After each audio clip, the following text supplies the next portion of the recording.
श्री हरिशंकर परसाई के लेखन की शुरुआत मानवीय एहसास की तलाश से हुई थी और आज हम जब उनके संपूर्ण लेखन पर दृष्टिपात करते हैं तो स्पष्ट होता है कि उन्होंने अपने एहसास का दायरा इतना विस्तार कर लिया है कि वहां तक विश्व के गिने चुने रचनाकार ही पहुंच पाते हैं।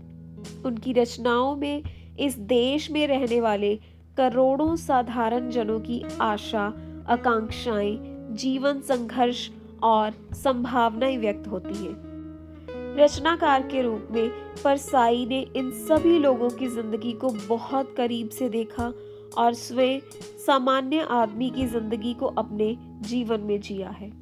जहां संघर्ष के साथ अभाव था, जहां अभाव के साथ संपूर्ण युग की बौद्धिक समझ थी और जहां बौद्धिक समझ के साथ अनुभव और ज्ञान से अधिक वैज्ञानिक होती जीवन दृष्टि थी। परसाई रचनावली, निर्भय दर्शन। गालिब को भी नींद रात भर नहीं आती थी, मुझे भी नहीं आती। गालिब परेशान थे कि नींद क्यों रात भर नहीं आती। मौत की तो चिंता नहीं, फिर कौन सा डर, कौन सी चिंता। खैर, गालिब के तो और भी मसले थे, यही इश्क विश्क, उधारी वगैरह। मुझे तो ये कुछ नहीं है। फिर भी रात को तय करता हूं कि चैन से सोऊंगा, पर नींद बार बार खुल जाती है। अब तो आपातकाल नहीं है, दूसरा आजादी भी आ गई है, जनता सरकार बन गई है, हमारे प्यारे प्यारे नेता मंत्री हो गए। हमारे नेता बार बार कहते हैं, अब निर्भय हो जाओ, बिल्कुल मत डरो, हम तो हैं। हाँ, कह सकते हैं कि महंगाई की चिंता से नींद नहीं आती होगी। ऐसा भी नहीं है, हम समझ गए हैं कि ठीक मौसम आने पर महंगाई मिटेगी। हम सरकार से मिले थे इसी महंगाई की शिकायत लेकर। सरकार ने कहा था, देखो भैया कैसी झमाझम बरसात हो रही है, जरा बरसात खत्म होने दो। हम कुछ महीने बाद फिर गए तो सरकार ने कहा, देखो भैया कैसी कड़ाके की ठंडी पड़ रही है, ऐसी ठंड में भला महंगाई कैसे घटेगी। हम फिर थोड़े समय बाद गए तो सरकार ने कहा, देखो भैया अब तो बजट का समय है, जरा बजट पास हो जाने दो। हम थोड़े समय बाद फिर गए तो सरकार ने कहा, देखो भैया कैसी विकट गर्मी पड़ रही है, जरा गर्मी निकल जाने दो। तो हम 12 मास रो लिए। अब महंगाई की कोई चिंता नहीं है, मौसम ही नहीं आ रहा, फिर भी नींद नहीं आती। कल की ही बात बताता हूं। शाम को मन अच्छा था, थोड़ा सा दुख था कि दिल्ली नगर निगम के उपचुनाव में जनता उम्मीदवार हार गया। यह छोटी बात है, मुझे चैन था। सोचा रेडियो पर समाचार सुन ले, फिर मजे से सोएंगे। रेडियो पर हमारे एक महान नेता की चेतावनी आई, आजादी अभी भी खतरे में है, जनतंत्र पर अभी भी खतरा है। मेरी नींद गायब हो गई। मैं दरवाजे पर भीतर से ताला लगाकर सोया था। थोड़ी नींद आती और घबरा कर उठता, खिड़की से बाहर झांक कर देखता, कहीं कोई हमला तो नहीं कर रहा। फिर लेटता, झपकी लगती, कुत्ता भौंकता। मैं फिर घबरा कर बाहर देखता, जरूर हमला हो गया। गई आजादी, गया जनतंत्र।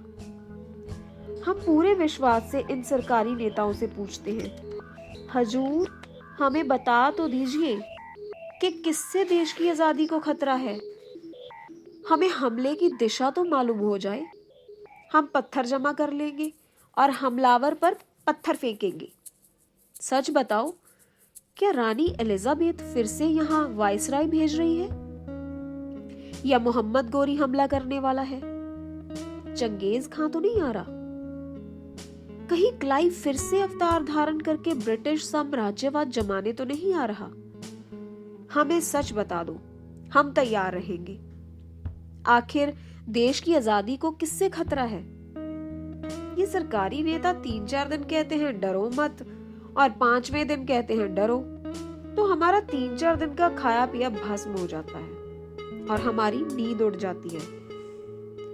और जनतंत्र को किससे खतरा है? केंद्र में चुनी हुई सरकार है और वे आपकी है।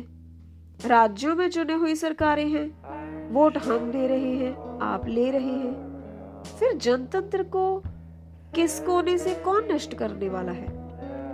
कौन संसद भंग कर देगा? कौन तानाशाही कायम करेगा? क्या भगवान ऐसी हरकत करेगा? पर भगवान तो मोरारजी भाई की सलाह से चलते हैं।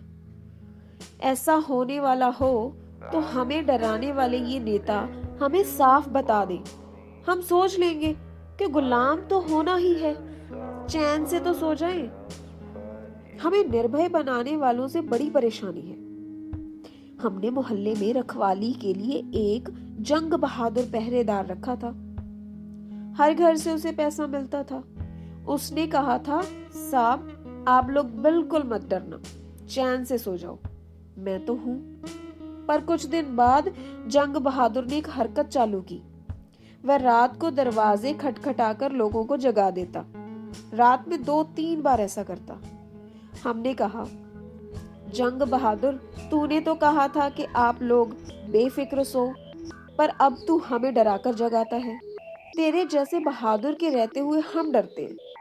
जंग बहादुर ने कहा, साहब सही बात तो ये है कि मुझे डर लगता है, इसलिए अपना डर भगाने को मैं आपको जगा लेता हूँ। कहीं ये सरकार नेता हमारे जंग बहादुर की तरह तो नहीं कर रहे?